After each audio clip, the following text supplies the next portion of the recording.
one of the things I just wanted to quickly review and mention, because this is going to be sort of the topic of the next few weeks, starting next lecture. If we want to look at the fundamental Hamiltonian, say we have a single electron atom, just for simplicity, interacting with the electromagnetic field, then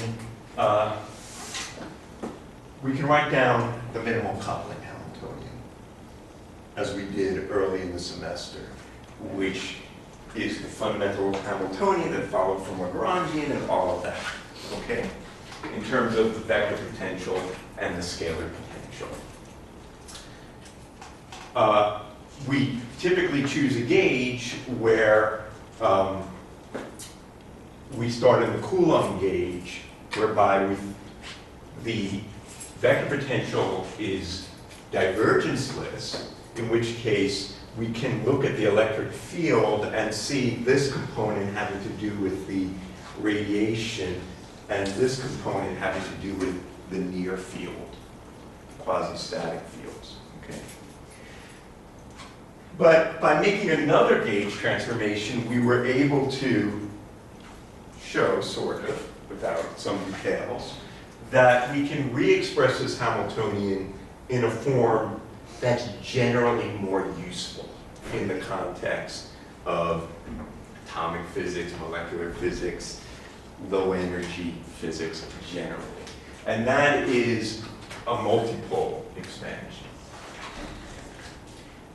So the point here is that when we have light, electromagnetic radiation, whose wavelength is very big compared to the size of the atom, or whatever the extent of the charge distribution is, then we can make a multipole expansion, okay?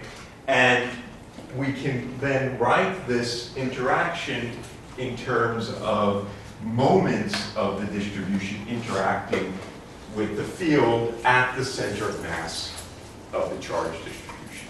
Okay, so we have the electric dipole, the magnetic dipole, and then we have a term that would be related, for example, to the electric quadrupole,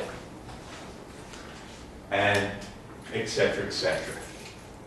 So these operators are operators that act on the atom or the quantized state of the charge distribution. So we have an electric dipole operator, a magnetic dipole operator, an electric quadrupole tensor operator, okay?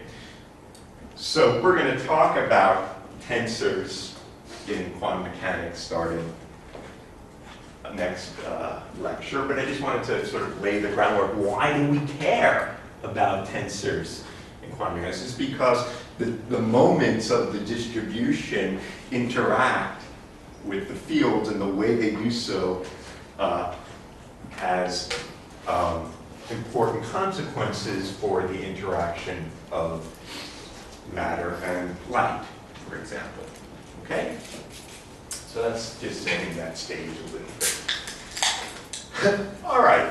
So in particular, when this approximation is good, that's to say when the wavelength is big compared to the size of the distribution, and that's certainly good for atoms, where the size is a half an angstrom and the wavelength is a half a micron, then the dominant term in the multipole expansion is the electric dipole. So when we talk about the interaction of light and atoms, we rarely write it in terms of the vector potential. We just start here. We just start here and say, this is my interaction. I assume the electric dipole approximation. Okay? We don't have to go through all those steps in between. All right, so given an interaction of this sort, we looked at the problem where we said, let's look at shining an electromagnetic plane waves that has a particular frequency. So this is the wave vector of the light, this is the frequency of the light. You can think about this as a highly monochromatic laser beam, okay? That I'm shining on my atoms. All right, so this is my electric field. Let's read at the position of the atom. Let's just take, for simplicity, the atom at the origin. It doesn't really matter. We can take it anywhere. That just changes the phase here, which we'll come back and think about what that actually would do if we chose R something different from 0. But let's just, for the moment, take the atom at the origin.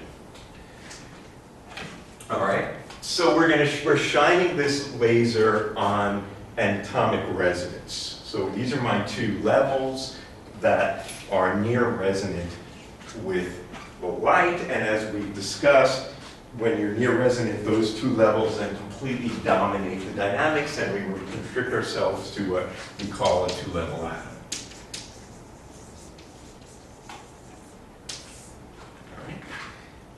All right.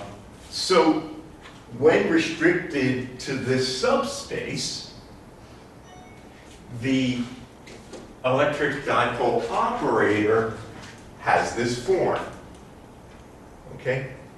Now what happened to the diagonal elements of that operator? Why do I just have off-diagonal terms?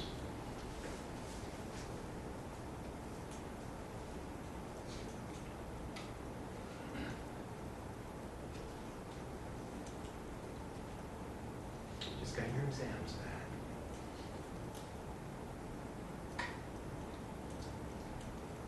What would happen? I would have a term that looked like this. I might have said, what happened to this guy? Why didn't I write that down? Zero, the selection rule, it's like the same L state. Exactly. So when we had all those problems, when you have, because these states of the atom are good states of parity, and this is an odd parity operator, there are no diagonal matrix elements. We only have off-diagonal ones.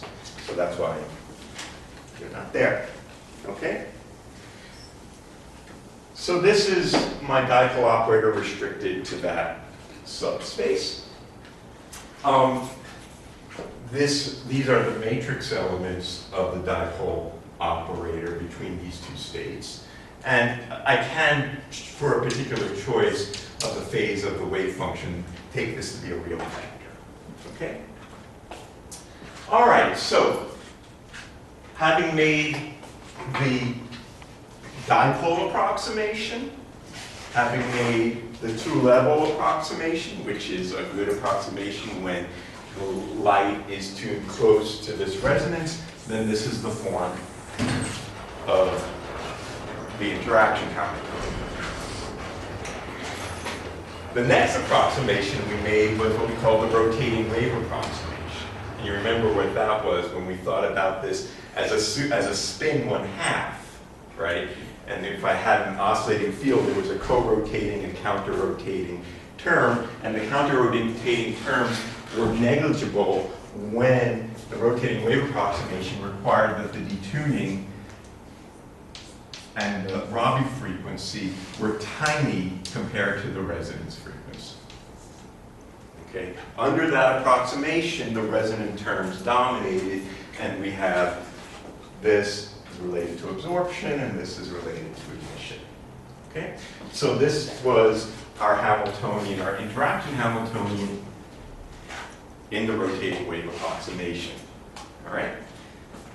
Okay, so now we have our spin rate. Oh, and this energy scale or frequency scale is related to the strength of the interaction. That's to say, the amplitude of the wave and the dipole matrix elements. That determines the coupling strength in an energy scale between the atom and the light. And that frequency, capital omega, is what we recall from our spin resonance studies was the Rabi frequency. Okay? So this problem of a two-level atom interacting with a laser field is completely isomorphic to spin resonance. It looks like a spin flipping in an oscillating magnetic field. I mean, it's not a spin. This is not the spin of the electron. This could be two orbitals, right? For hydrogen, the 1s and the 2p, for example. Okay? But mathematically, it maps on completely isomorphically to the spin resonance problem. Okay? And that spin resonance problem we can solve, and we have solved it. For example, so the state in the rotating frame, it would evolve according to my rotating frame Hamiltonian by this effectively time-independent interaction. And in the rotating frame, we have this kind of evolution which involves coherent superpositions of ground and excited states. Okay? And the way we think about this in this problem is that we have an effective Bloch sphere that we had for spins, but now relative to the two-level atom, the south pole, say, is the ground state, the north pole is the excited state, and the equator is every equal superposition of ground and excited states, right? So if, for example, I'm right on resonance, I Rabi oscillate around this axis, which is, say, the x-axis, between ground and a superposition of ground and excited, up to excited and back down again. And this is what we call a coherent Rabi oscillation. So if I put on my laser pulse for exactly the right amount of time, I would create a coherent superposition of ground and excited state. If I put on the light again for the same amount of time with exactly the same phase, it would then go up to the excited. If I did it again for the half, that would go to here, etc. And that is a coherent Rabi oscillation. If I detune the light away from resonance, then what we saw is that we end up with these kinds of great circles on the Bloch sphere where I don't have maximum probability of excitation into the excited state. And my oscillation frequency around that torque vector is the tilde is over here, increased by that amount. Okay? And in this picture, the probability to excite from the ground oscillates at this frequency, and the maximum that I get to the excited state is this. All right? And that's this level. All right. Any questions about that?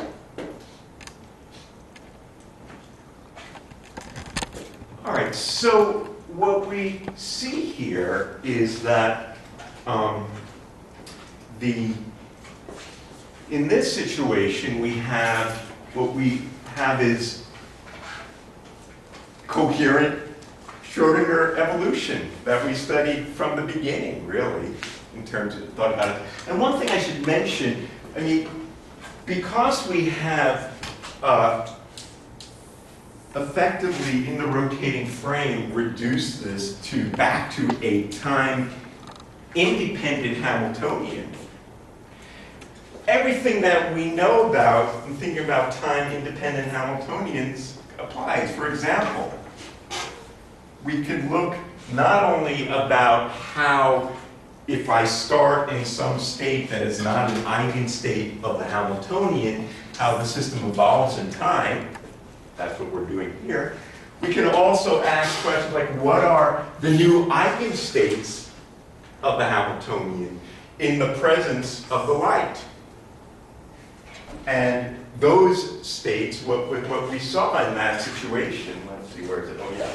Is that, in fact, these states, these two-level states, which were the bare eigenstates, now get shifted by an amount. There is what we call an AC Stark shift. So not only does the light cause generally absorption and emission, but also shifts the energy levels. Something that is often not thought about in time-dependent perturbation, but it's there. We have an extra force. It's going to shift what the levels are. Okay, and we studied that in one of your problem sets. All right, so now what I want to do is say, well, how does this relate to what we studied in terms of perturbation theory?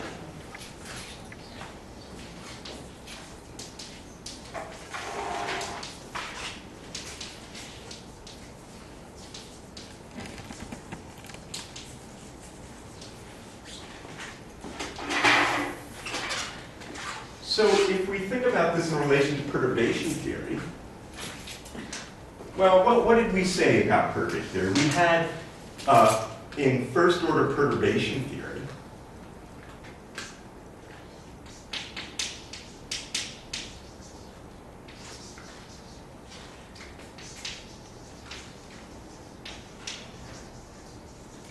the transition probability to go from ground to excited, what we found for this, we said something like this. For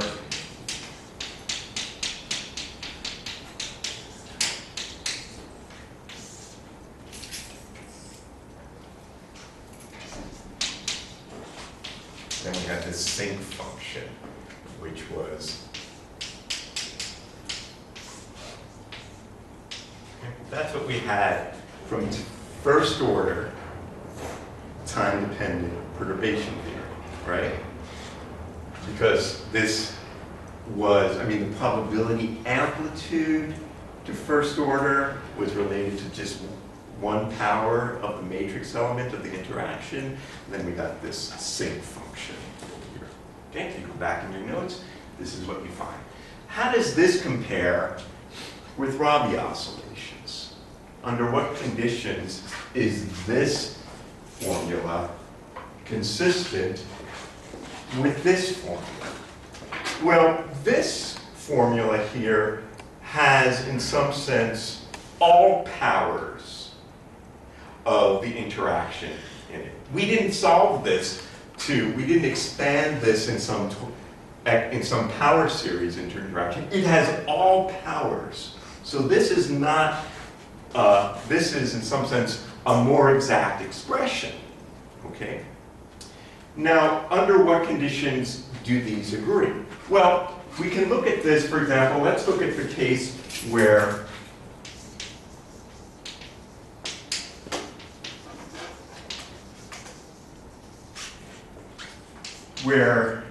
the interaction is weak.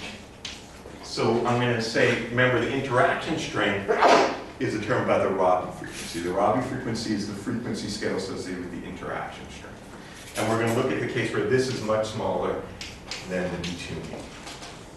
Okay, back to the detuning. So the rotating wave approximation has nothing to do with the first order perturbation No. that you're going to... No, the rotating wave approximation, so there's a number of different approximations. One of the things that we studied earlier was that when the driving field has a frequency that's very close to resonance, then we can, A, restrict ourselves to those two levels, and moreover, the rotating wave approximation was always related to this approximation. Okay? Not has nothing to do with the relationship between these and this.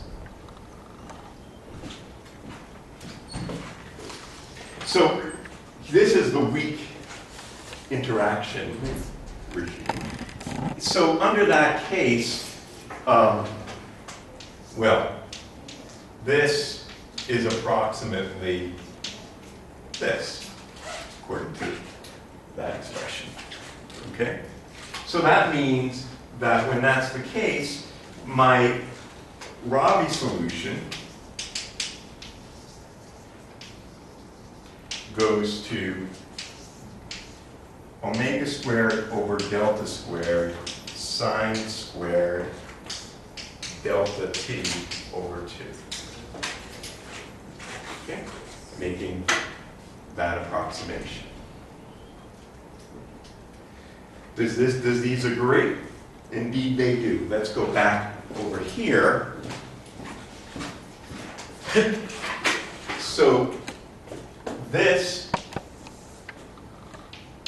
is H plus, and this is what we call H minus, right? So the matrix element of H plus between the initial and final state is that. Okay? So that means that this square is for the matrix element of H bar squared. So indeed, when I plug that in, I get the expected perturbation result. So firstly, perturbation theory applies, if I come back to the Bloch sphere, when I am very far detuned and I never get very far from the excited state. Okay? So the Rabi solution and the first order perturbation theory solution applies when I don't excite very much, which that makes sense. That's how, in what sense, this is a perturbation. There are other cases we can consider where the perturbation theory applies. Let's suppose I'm right on resonance. So now this is not much smaller than that. Let's say that delta is 0. So that's right on resonance. Well then, in that case, what I would say is, well, if I look right on resonance, then the Rabi solution is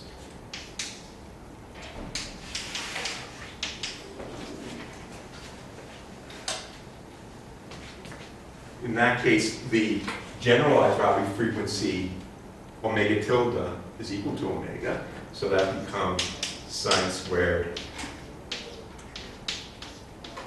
right? And this is approximately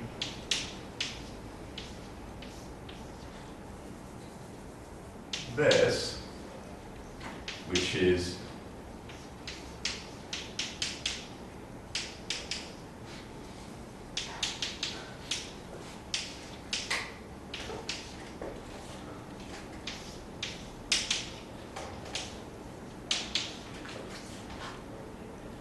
for small times.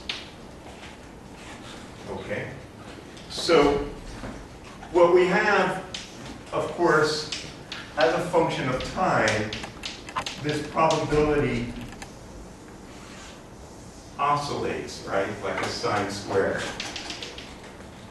For short enough times where the probability to get to the excited state is small, well, then the perturbation expansion makes sense, right? And we get this kind of quadratic rise in the probability. Okay, so this is the regime of applicability of the Rabi solution in perturbation theory for these different cases. But there is yet another case which is of the most importance. So what we have been discussing here and for the last number of lectures was the case of coherent excitation.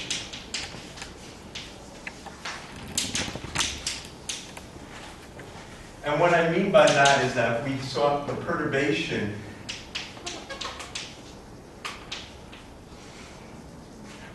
oscillated with a single frequency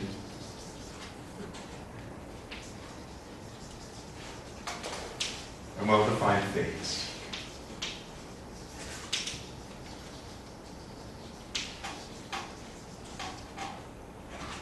All right. And then we're able to get to the Rabi solution under the appropriate rotating wave approximation. So this, for example,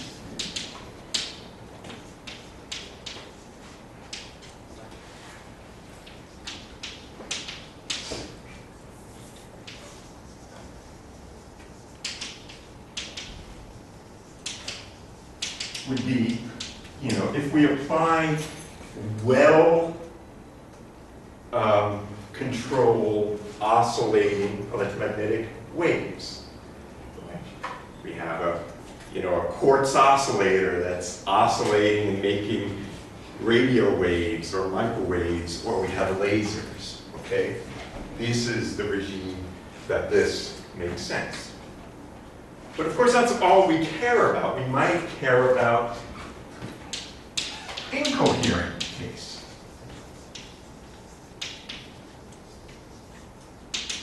E.g., sunlight, light bulbs,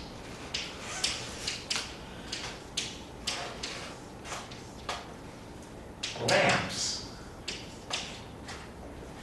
where we don't have the light that's coming out of this light bulb or from sun isn't oscillating at a single frequency with a well-defined phase. It's in some sense, an incoherent mixture of different colors that aren't interfering with one another because their phase is not stable enough. Sometimes it's constructive, sometimes destructive. On average, there's no interference.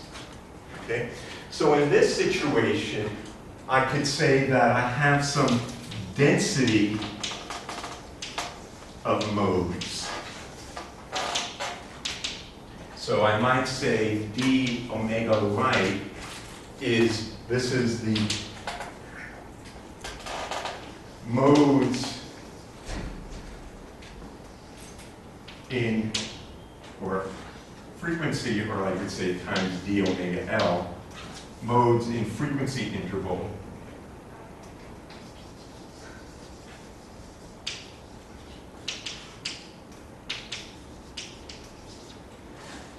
d omega L around omega L.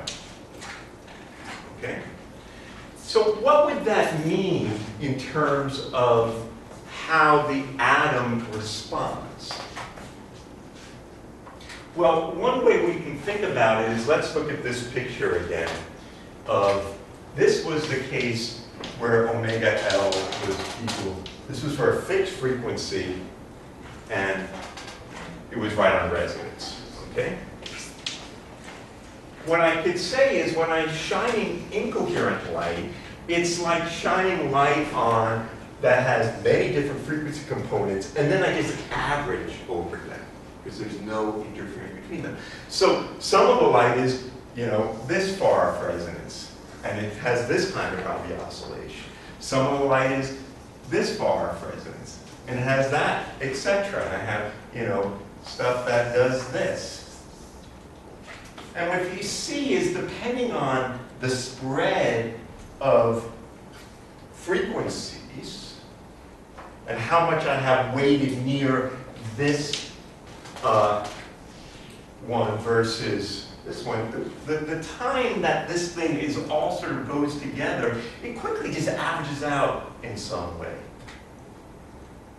So what I would see in this case was not coherent oscillations, but something that looked more like with an approach to some steady state.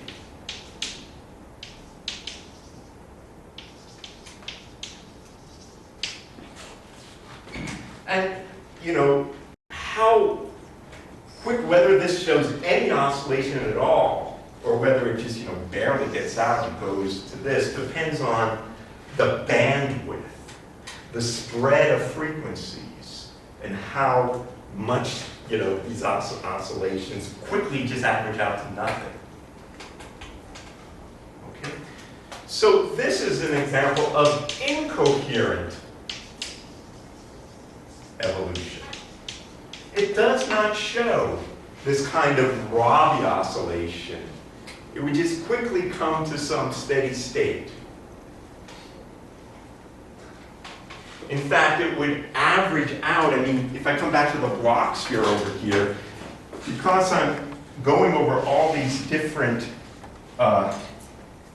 torque vectors, I can't say I end up here or here, but some statistical average of these. It would be more like a mixed state described by a density operator than a pure state described by a single wave function. When I have incoherent driving, I don't know which evolution happened, so I have to statistically average over them. And when I have incomplete information about the state, it is a mixed state, not a pure state.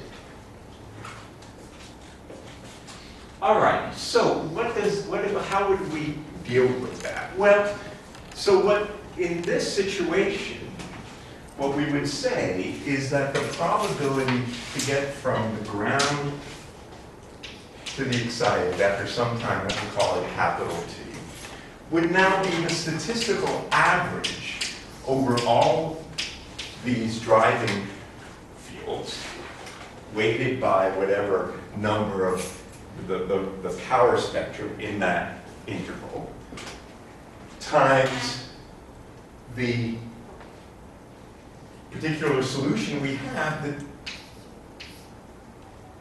that, which I'm going to say is only in perturbation theory. So this is going to be assumed to be much, much less than right over here. Maybe draw it that way. Draw it like it went out, but I'm assuming I don't go very high. Let's put one up here. So now I got to use my perturbation theory result for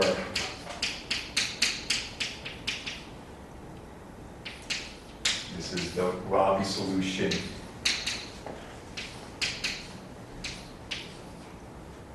That.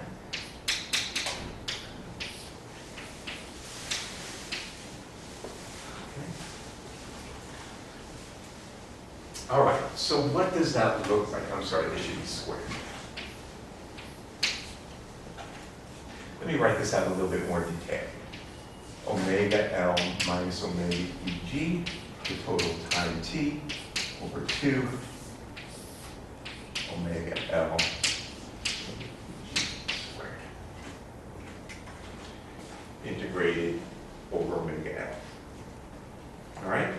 So what am I doing here? I'm integrating two functions. This function as a function of L with this function as a function of omega L. So let's sketch it. Let's say that here is omega EG. That's the resonance frequency. Okay? This function is, if I multiply top and bottom by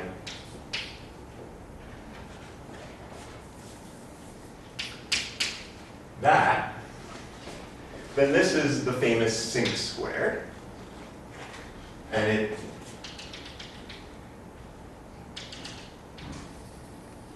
looks like that.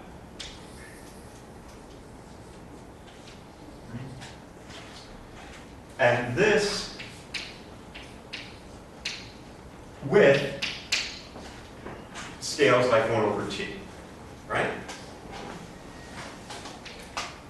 What about this function? Well, this is centered somewhere. Maybe it's somewhat off resonance.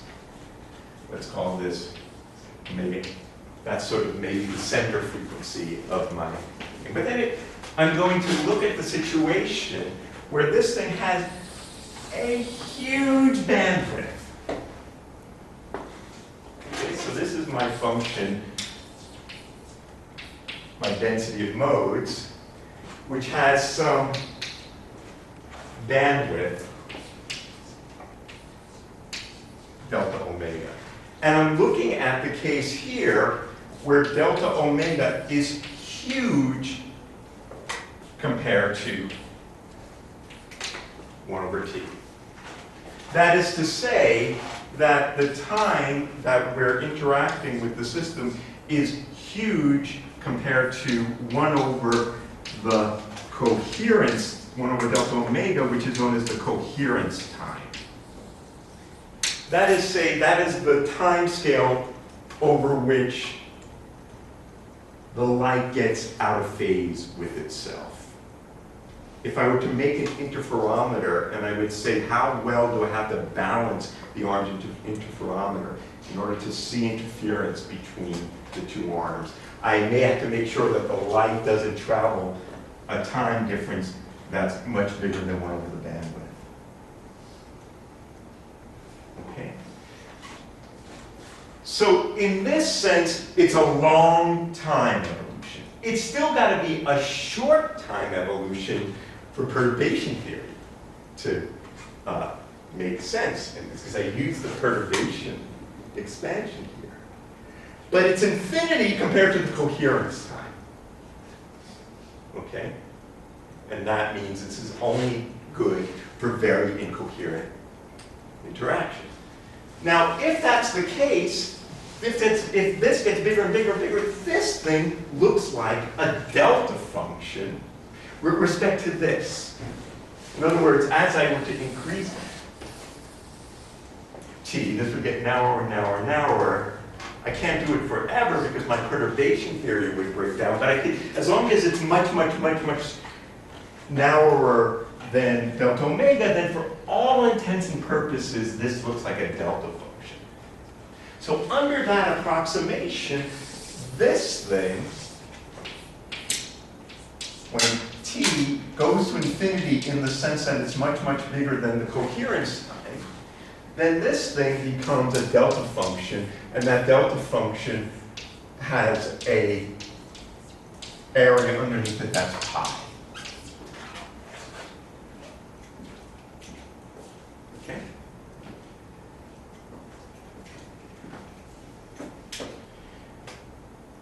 What's the delta function? The sink. The sink, right? Yep, this thing. Yeah, with the integral. The thing that's in the box.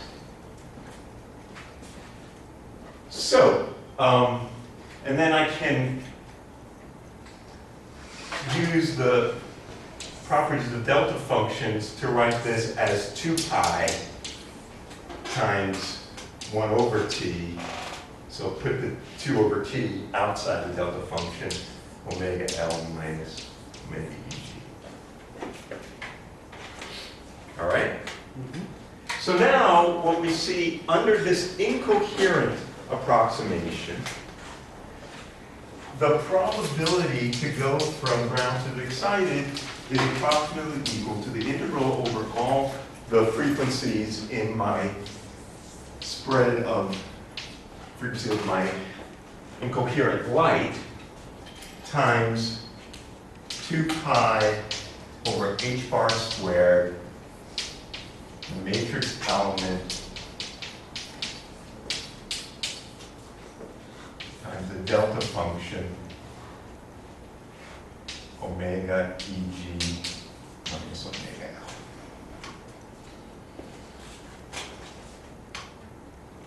Is there a t squared? Yeah, there's a t. Sorry, it's important.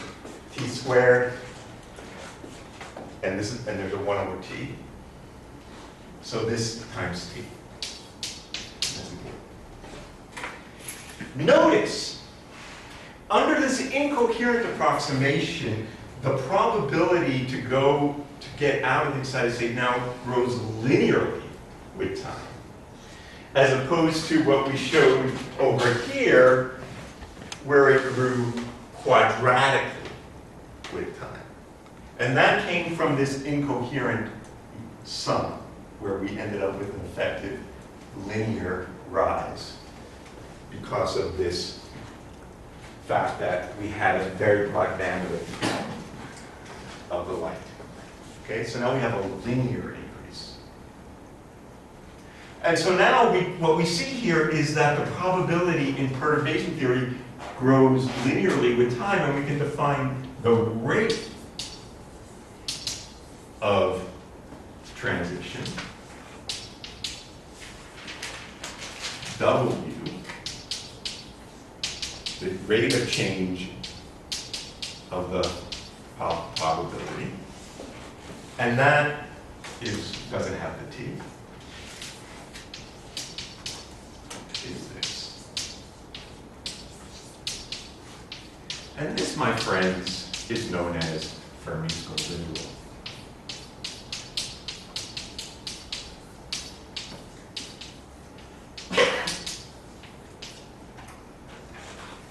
Often you'll see Fermi's golden rule just written with this, but it only makes sense inside the integral. When I do the integral, what I see here is that this is equal to 2 pi over h bar squared, the matrix element of the interaction squared times the density of states at that. And this is what is known as Fermi's golden rule.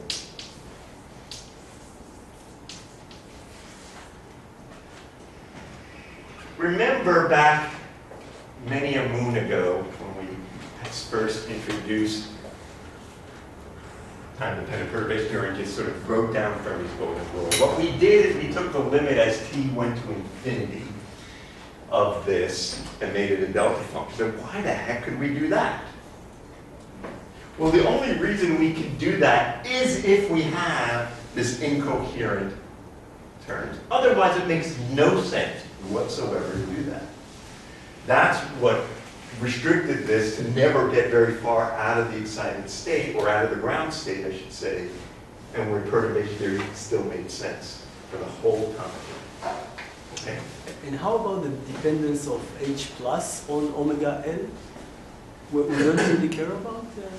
It doesn't depend on it. The way it's defined, so the way that this particular case that we're looking at was one that we have defined in the past in the following way. So we're looking at situations in which the interaction Hamiltonian as a function of time was some operator that we called H plus times Yeah.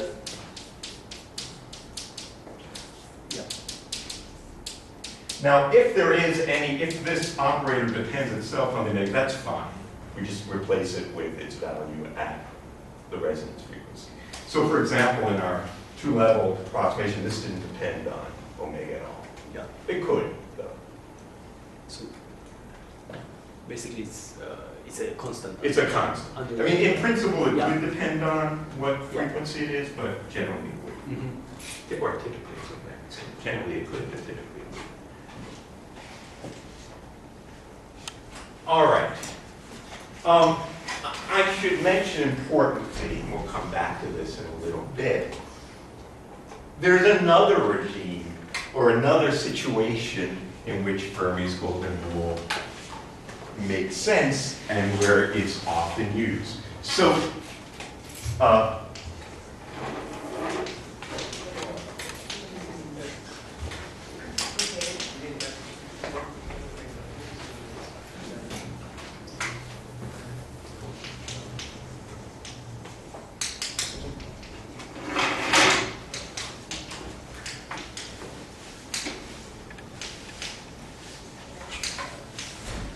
So we have assumed here that all the resonances were very well separated.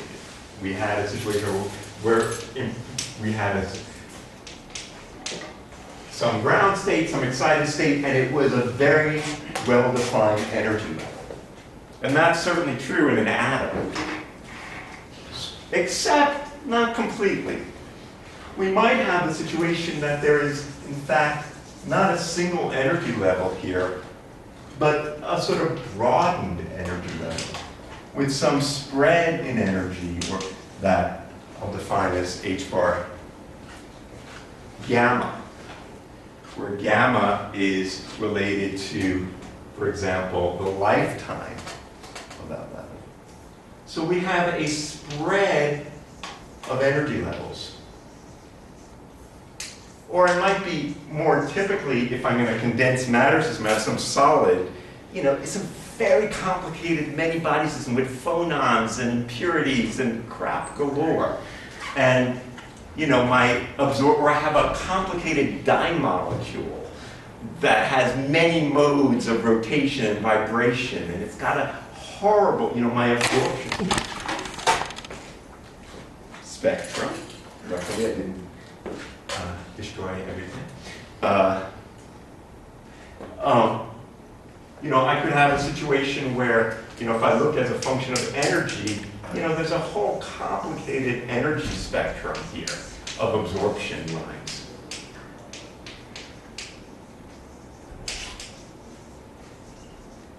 So it's not a very sharp thing where there's this line and then there's that line and there's that line. There's a kind of continuum of, almost a continuum of possibles. And in this case, we would talk about a density of states. That's to say there's a density of possible excited states, some number of states within a particular energy interval.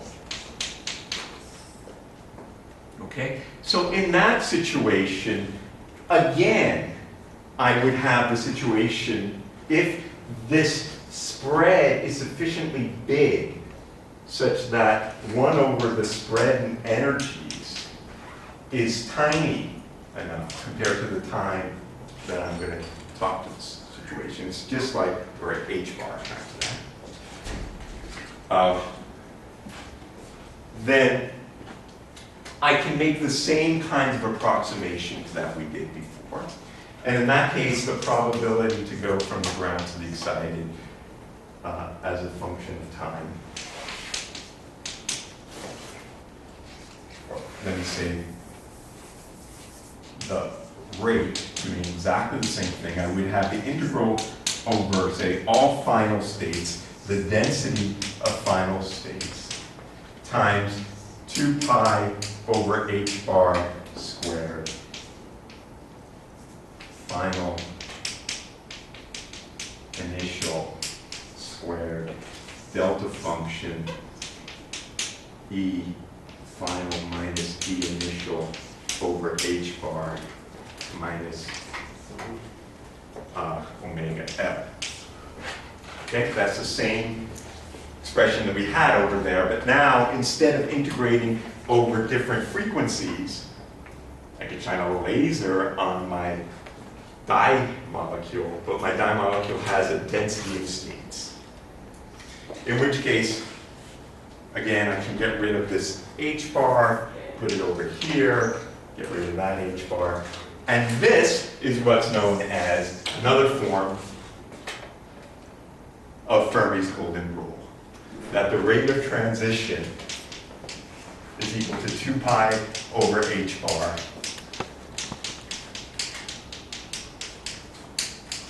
times the density of states,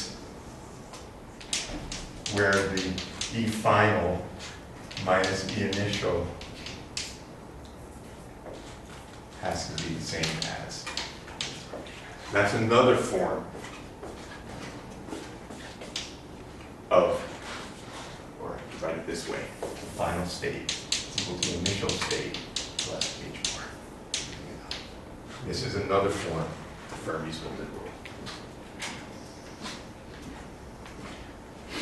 typically I would have both things. I would have both a density of states associated with the spectrum of absorption emission and a density of states having to do with the incoherent bandwidth of my light. Both of those things would play a role. All right. So let's look at a specific problem at the moment. Let's talk about absorption and stimulated emission by incoherent light on an atom. All right? So, well, we have our expression. Let me write it down again. Going back to two-level atom? Yep, two-level atom. So this is well-defined energy levels. Well, let me start with this. My absorption rate is 2 pi over h bar squared.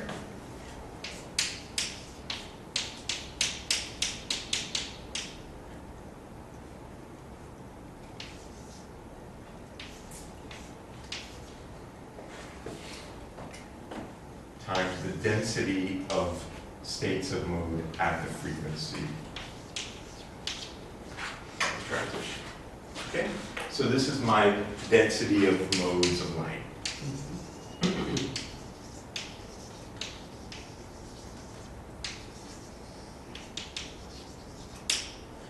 My H plus, in this case, is the one we wrote down earlier. This is DEG dotted into a laser over 2, right? That's what we had for my interelectric dipole interaction.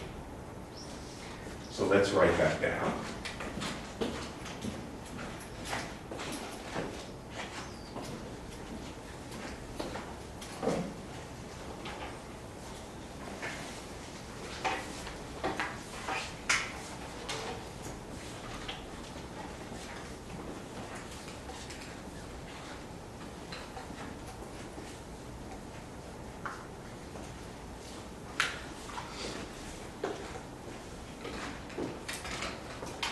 So my absorption rate is equal to 2 pi over h bar squared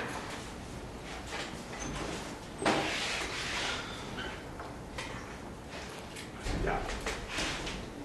DEG dot EL squared over 4 times the density of states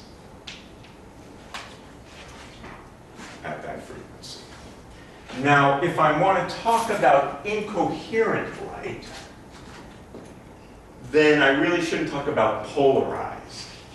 Okay, so I'm going to talk about unpolarized light.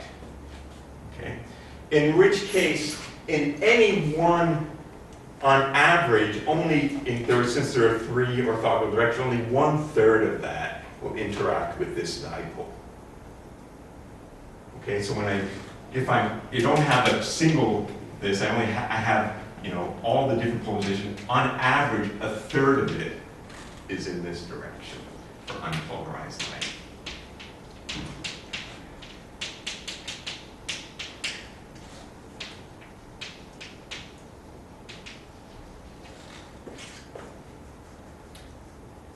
Okay. All right, so now what? I want to re-express this in terms of the spectral energy density of the system. So the energy density of a plane wave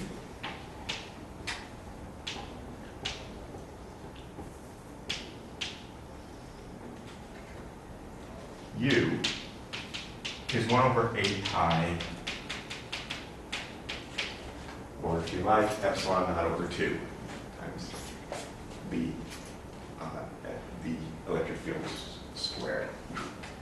Okay, so this absorption absorption rate is 2 pi h bar squared, the dipole matrix element squared, over 3, 8 pi times,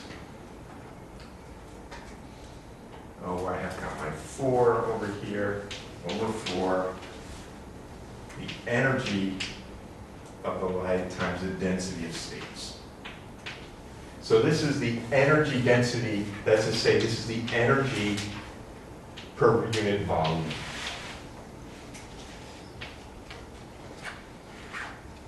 Should be the density of states at mega EG. Yes, indeed, thanks.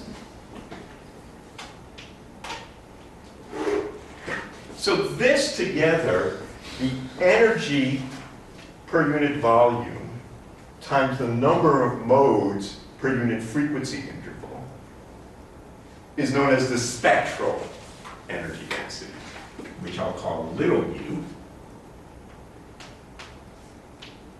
So this is the energy per unit volume per unit frequency interval.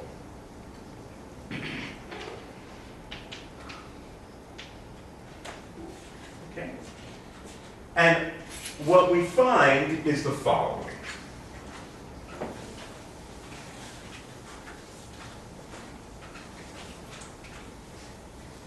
The rate of absorption is proportional to the spectral energy density. And that proportionality constant has a name.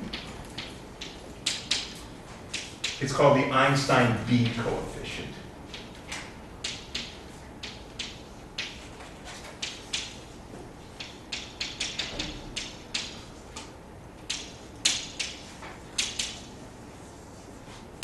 Which is 4 pi squared over h bar squared times the dipole matrix element squared over 3. Okay. So that's called the Einstein B coefficient. So what that says is the following. I have, for example, a black body. The black body has a certain spectral energy density. I want to know the rate of absorption. I just multiply whatever the spectral energy density is at the resonance frequency times the Einstein B coefficient, which is a property of the resonance that I'm driving. But it's really a property of what is the dipole matrix element between that ground state and that excited state. Question. What would happen if I started the system in the excited state and applied the same black body to it? It would perturb it, and there would be a term that was H minus, right?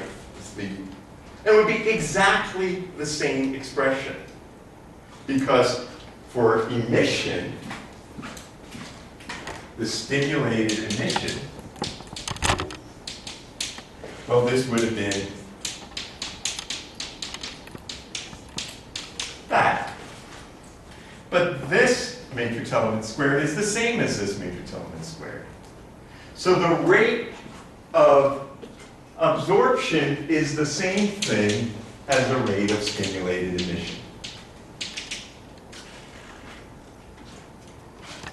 Okay?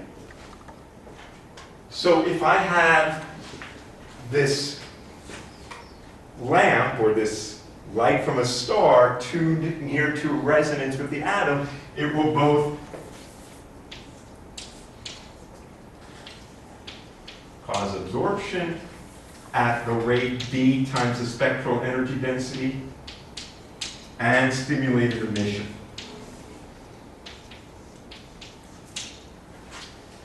Both will happen.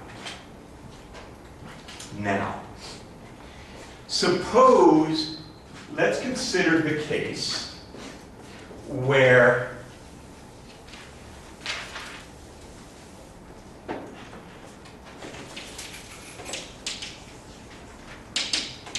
this is black body radiation.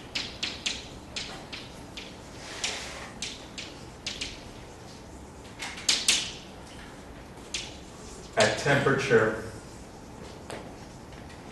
T, not to be confused with time. If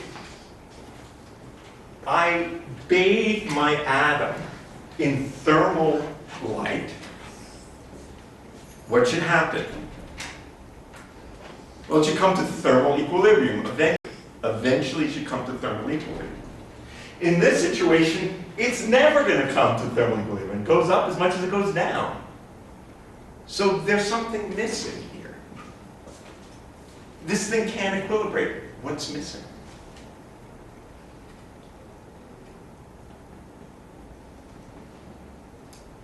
Any guesses?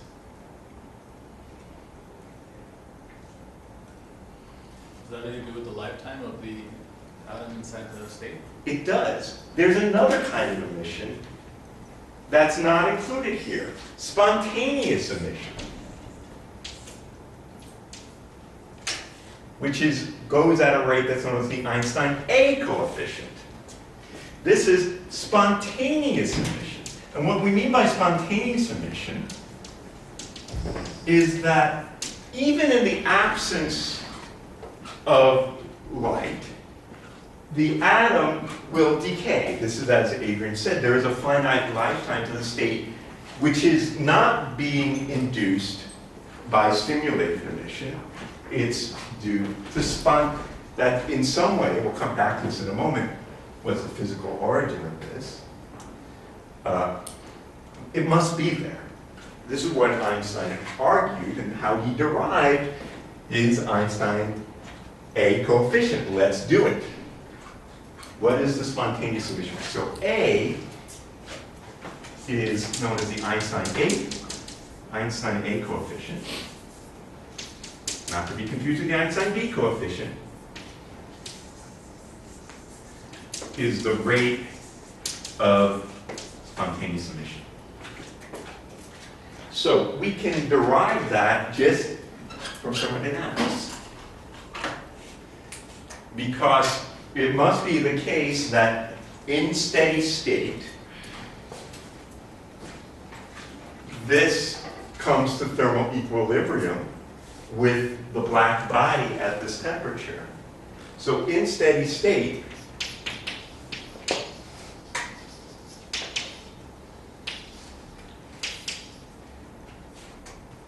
the probability to be in the excited state over the probability in the ground state has to be the Boltzmann factor.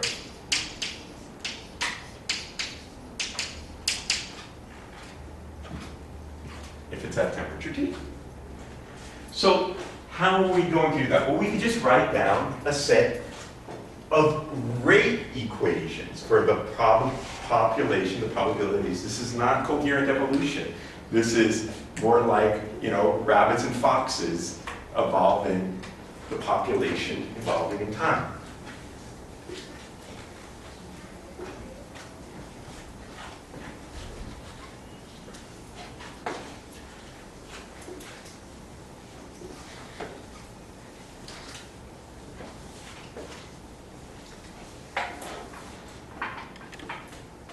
So, we have our two-level system. The probability of being in either of these states sums to 1. Okay? So, that means that the rate of change of being in the ground state is just minus the rate of change of being in the excited state, because the sum of the rates is 0. Total population is conserved. So let's just look at one of these expressions. The rate of change of being in the excited state, well, it decreases by an amount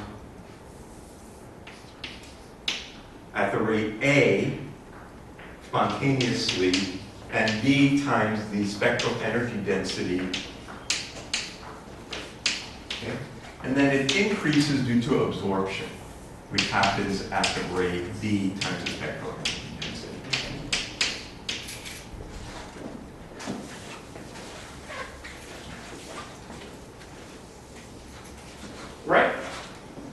That's my rate equation. Now, in steady state, this is 0. Doesn't change anymore. So, what do I get? Well, I'm gonna, this equals this, but I can divide by, say, the probability to be in the excited state. Well, let me just write it out. Equals this. So what that means is that A plus B U at that frequency plus B U is equal to the probability in the ground state divided by the probability of the excited state in steady state.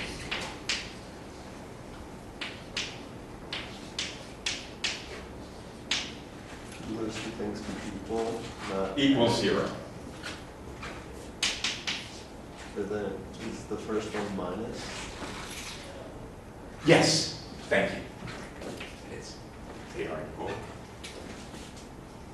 So yeah, let's just do that. This equals that. I agree, better way to write it. All right, so get rid of that minus sign, and that's correct now. In steady state, this is the exponential.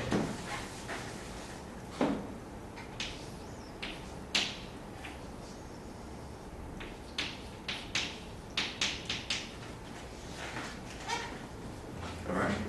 Now, so this tells me that A is equal to B U omega times e to the minus, or e to the plus, h bar omega Eg over k Boltzmann T minus 1.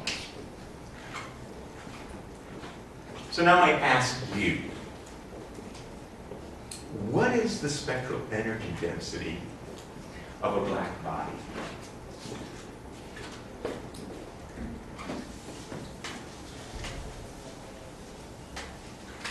The Planck distribution?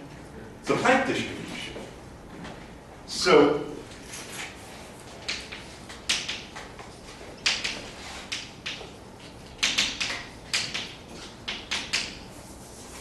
it tells me that the spectral energy density, well, what is that? It's h bar, well, let's just say as a function of some frequency. We'll plug in that frequency. It's the energy per photon times the average number of photons at temperature T times the density of states at that frequency, right?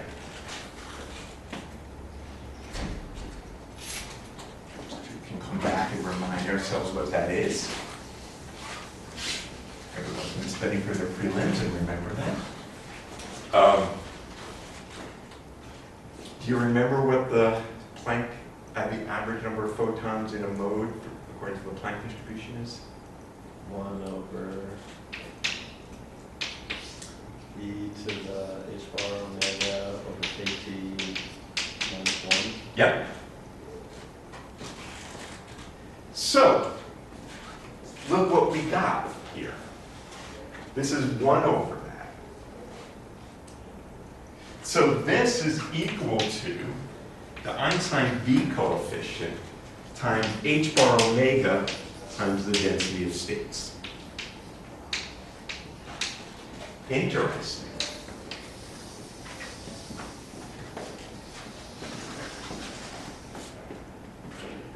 What we see here is spontaneous emission rate is equal to the stimulated emission rate by 1 photon per mode.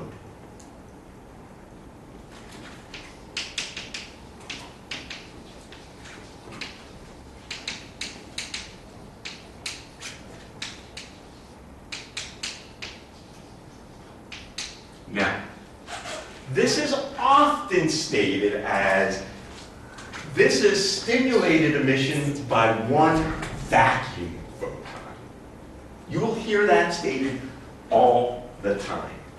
And that's kind of a lie.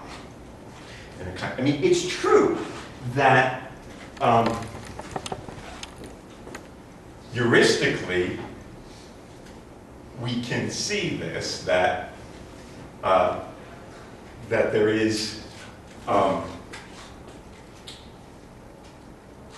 stimulated emission by one photon.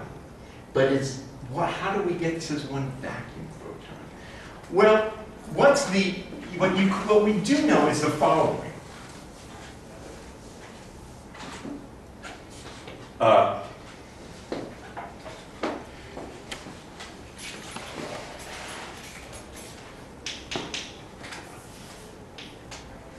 Each mode of the quantized electromagnetic field is a simple harmonic oscillator. Now we know that there's zero-point energy.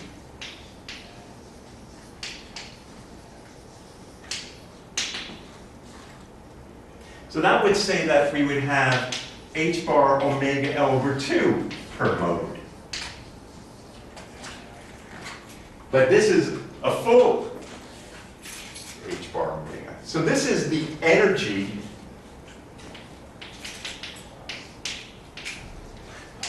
associated with vacuum fluctuations. So one thing you often hear is that spontaneous emission is due to vacuum fluctuations.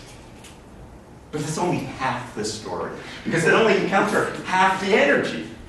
There is another contribution to spontaneous emission that is often forgotten. And that is another aspect of spontaneous emission.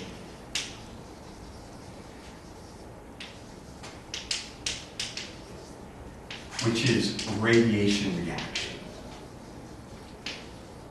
So classically, what's radiation reaction? Well, classically, if I have a charge and it's oscillating back and forth at some frequency, it's going to radiate, dipole radiation. And that radiation carries away with it energy. That energy has to come from somewhere. It comes from the kinetic energy of the moving charge. And so it will damp. Just because it's radiating, it will damp. That's radiation reaction. And the combination of vacuum fluctuations and radiation reaction is what gives the Einstein coefficient. They're both due to the same thing. They're both due to the quantized field. But this is an example of a more advanced topic that you might learn about what's called fluctuation dissipation. When you have something that's causing something to decay, then there are also fluctuations associated with that. That is, say, if I thought about viscous motion of a particle in a fluid that causes it to damp, well, it also causes it to undergo grounded motion, because the little molecules that are banging into it in the air causes it to fluctuate. So these are flip sides of the same physical property. They lead to both fluctuations and dissipation. And both of those things play a role in the Einstein coefficient.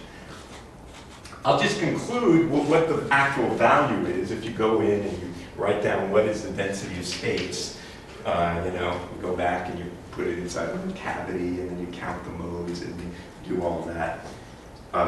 Then this whole thing, the density of modes, is 1 over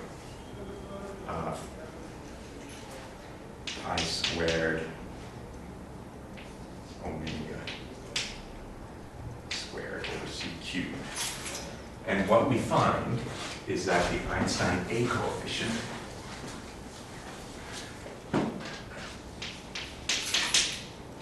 is 4/3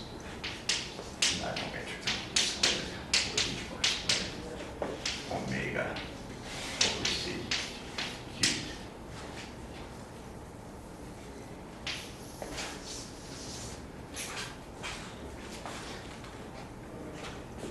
This is equal to 1 over the lifetime.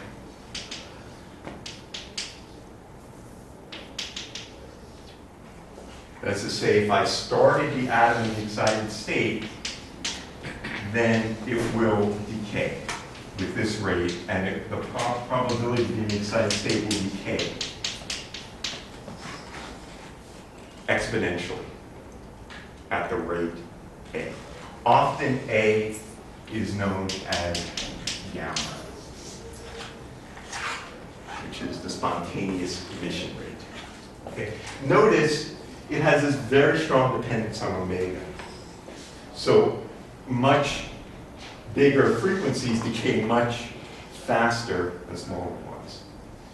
Okay. That again can be understood from the point of radiation reaction and the Larmor theorem for the power radiated. Basically, the amount of radiation you get depends on the acceleration. If it's oscillating faster, it's accelerating more, it radiates more, and that's where this dependence is coming from. All right. Very good. So, we will have homework about all of this. We now conclude our topic on perturbation theory, and we'll pick up next time talking about tensor operators.